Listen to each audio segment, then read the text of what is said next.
Maksud tadi awak menyinggung tentang guru awak almarhum Yusuf Parpatiah. Iya, betul. Lo kan dalam ceramah lo kadang menyinggung masalah hadis, masalah usul fikih, Iya, betul. mustahid. Jadi aku sempat bertanya, dia mampu tahu istilah-istilah.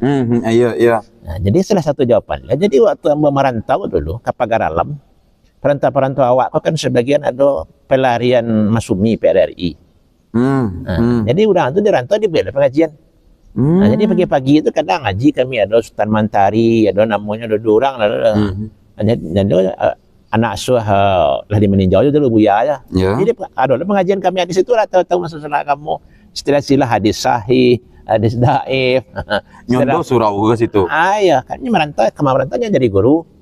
Nah, ambil surau termasuk di Jakarta. Karena di Jakarta itu sampai tahun 90-an, mungkin sampai tahun 2000. SMP Lamo, SMA Lamo itu pasti didominasi guru-guru dari Sumbar.